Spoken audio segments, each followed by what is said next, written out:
With the flick of her pen, she writes.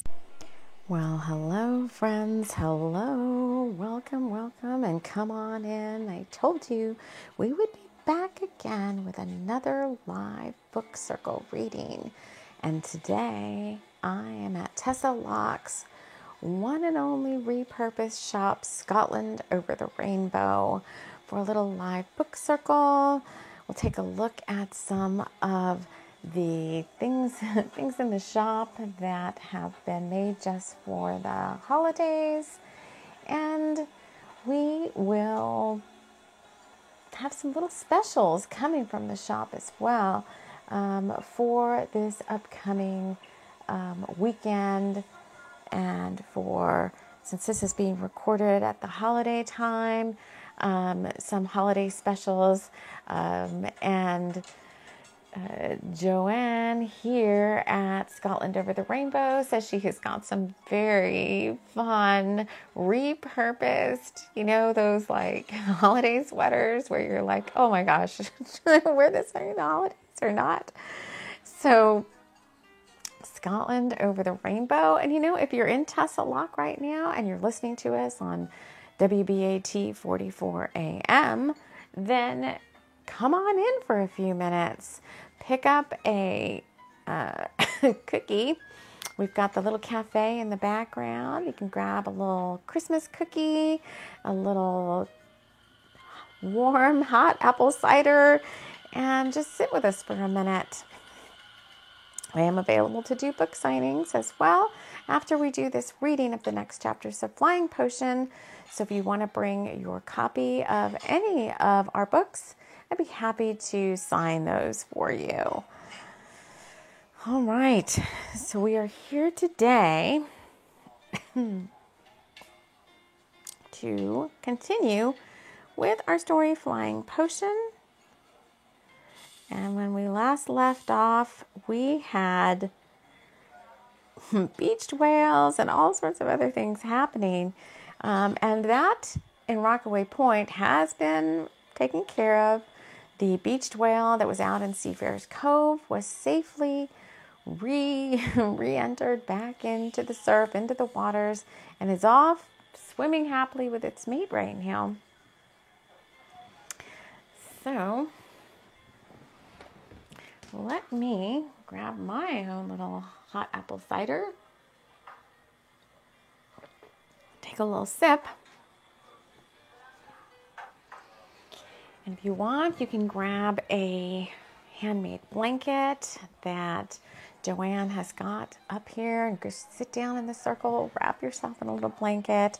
And I am going to dive into chapter 12 of Flying Potion. Mindy decides to stay.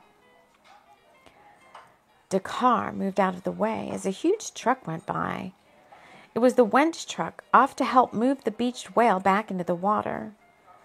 Dakar hadn't been called to action at the beach, so instead he readied himself for something fun.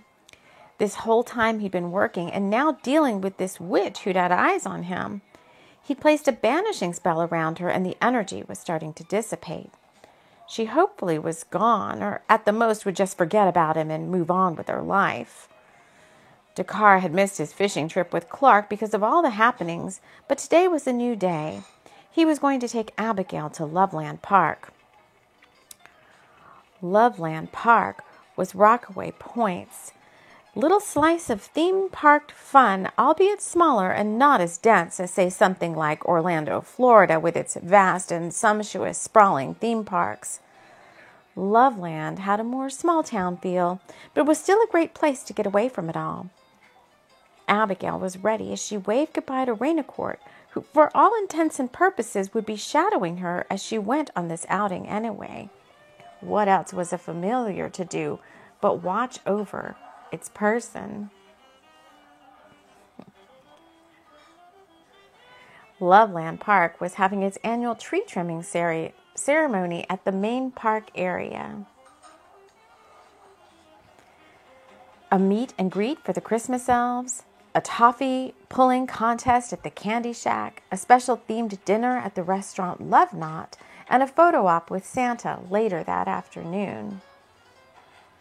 Abigail was excited and had dressed in a red velvet suit that was stretchy, warm, and fashionable. She put her Loveland fairy wings on in the Christmas glitter style and waited patiently for Dakar to arrive.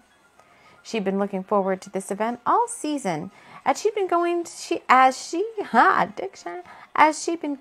Loveland Park since she was a child.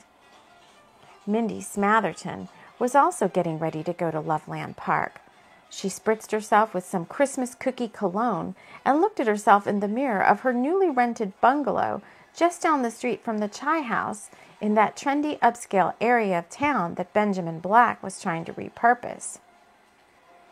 Blackton Properties had purchased the old wharf warehouse buildings at an auction and since then had been slowly turning them into a space for people to shop and live. Yes, Rockaway Point was slowly moving out of the olden days and into something a little more modern. Some were happy about that and others weren't. But regardless, they were still a tight-knit, happy town, and the vibe on the coast was just what many visitors and tourists came there for. This was the perfect spot for Loveland Park, and now the newer Blacktongue Promenade. Mindy was going to walk to the Chai House and grab her favorite tea of the season, the chai gingerbread, and then she'd have her bike that she'd just purchased from Lovebirds Bikes. The park was only a few miles out of town towards Tessa Lock, and she easily could make that ride. Yes, everything was shaping up. People were moving on with their lives. The beached whale was safely moved back into the water, and the town breathed a sigh of relief. And everyone looked expectantly towards the future with bright eyes and high hopes.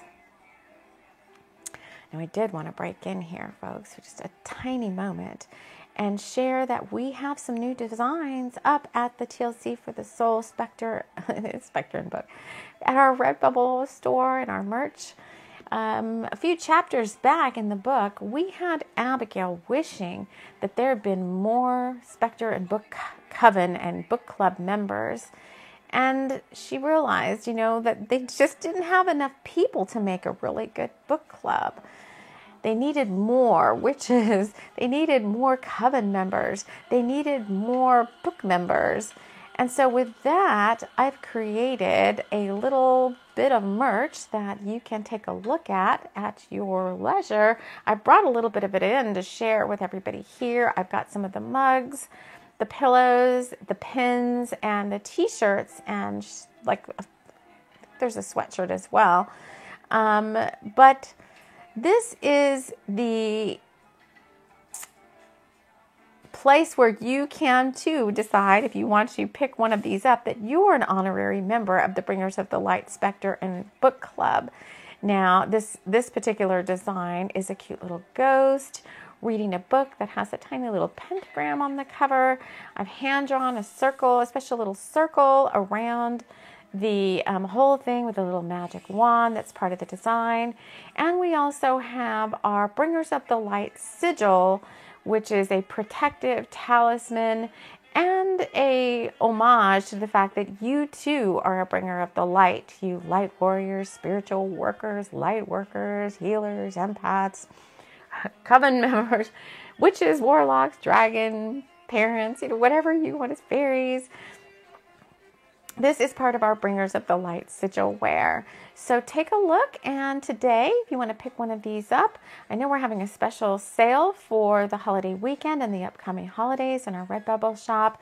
So go take a look at what offerings are there for you, and you can peruse these designs here with me now at Scotland Over the Rainbow. And with that being said, let's move on to the next chapter of Flying Potion, which is chapter 13, Let's Ride the Teacups. Abigail and Dakar arrived at Loveland Park just as the doors opened on all the rides. They got hot chocolate and scones and ate them while watching the lighting of the Christmas tree. And they waited in line for their turn at the photo op and meet and greet with Santa and his reindeer. Real live reindeer waited at the front of the line to greet each person who wished that all their wishes and dreams would come true. It was said that if you placed a gold coin in the reindeer's belt of bells, that your wishes would all come true. Reindeer were weighted down with the gold coins that the park sold in the front office. There were quite a few opportunities around the park to use the gold coins and to have fun making all the wishes and then letting them fly out into the universe. Abigail had her gold coin, and Dakar had just made his wish. She wondered if they were wishing for the same thing as she tucked her gold coin into Prancer's bell belt and stepped up to stand next to Santa. Well, ho, ho, ho, young lady, Santa said as he patted his belly and smiled for the photo op with Abigail. He asked her for her wish, and she leaned into him and whispered into his ear. Well, young lady, we all want that now, don't we? He said, smiling. I'll put in a good word with the man upstairs, he said, smiling for one more photo, while the professional photographer clicked his camera and Dakar took his own with his new phone. The crowd was gathering, and Abigail felt like wildly spinning and letting her joy spread out to everyone around. Let's ride the teacups, she said, just so happy to be here with him in this moment. Not many knew their backstory, but it was quite a tale to be told. Yes, they had had many years apart before they'd met in this lifetime. Abigail jumped up and down, giddy with excitement, as they both got into the blue teacup decorated with red holly and jingle bells. The cups spun and spun round, and they both laughed wildly while watching the park go by in a dizzying display of Christmas lights, ornaments, and the smells of roasting chestnuts, toasted marshmallows, and holiday cheer. Yes, right now, Abigail thought. She was just so happy to be here in this moment. The ride stopped spinning, and Abigail could sense a weird feeling at her back. Looking to the line of people waiting for the tilt-a-whirl, she felt someone staring at her. Mindy Smatherton was jealous of her and Dakar, but at the same time she felt a different sense come over her. The holiday cheer and joy of all the people softened her heart, and in that moment she felt a loving presence enter into her soul. Maybe, just maybe, she didn't need a man so much as she needed a friend. And this Abigail Smiles soul called out to Mindy, saying, I'm a safe space. And so Mindy, in that moment, decided to let bygones be bygones, to let love have its moments, and to move her life forward. For she'd had a big dream since she was a child. That dream had been shown to her to keep her growing and going throughout her life. The dream was of her having everything she wanted: good friends, good health, good fortune, fun, and love.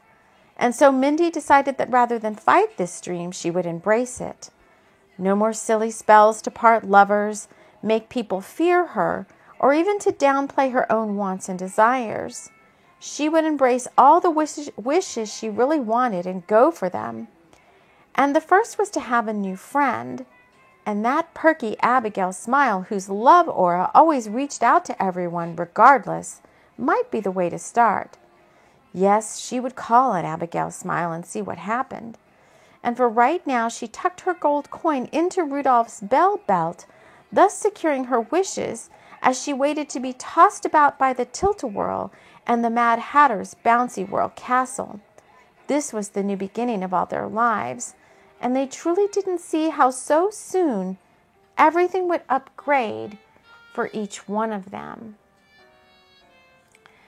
Now, let me just pause another second here because someone has just walked in. This is Tara and Ben from Hive Magic. This is Tessa Locke's little apothecary up the street. And Tara and Ben have their own hives, and Ben makes some amazing honey infusions, I guess, if you want to call them that. And he has just made some beautiful little jars, I guess. They're all decorated for the holidays of his, I guess, Tussle Lock infamous and Rockaway Point infamous, his lavender honey, along with his thyme honey and rosemary honey. I mean, if you have not tried those, they put out some samples. If you want to go catch those along with your apple cider, they've got some little crackers to put those on. And I would say, if it was me, I'm definitely going to pick up a few jars of this honey to give as gifts this season. So take a look at Tara and Ben's Hive Magic honey infusions. And also we've got Joanne here, and she is bringing out some of these sweaters I was telling you about. They are just, they are really, really funny. I don't know where else you'd wear them, but in the holiday season. But she is giving 20% off today on any holiday sweater if you pledge to the Tussle Lock Tall Winds. It's the tall ships, but they're trying to repurpose one of the tall ships for special cruises for 2025. And so they are looking to crowdfund some of that cost, because I think some of those cruises are going to be special ones for the community, not just for people, going on like vacation cruises. So take a look at what's being offered over there. And if you feel called to one of the sweaters, then part of the proceeds of those sweater sales are going to go to this Tall Winds refurbishment of one of the Tall Winds ships. So thank you for giving me that little tiny break here. I'm going to give you a second to catch up and get your honey on your crackers and try all that. And while you're doing that, I am going to finish our chapter for today in our reading circle at Scotland Over the Rainbow.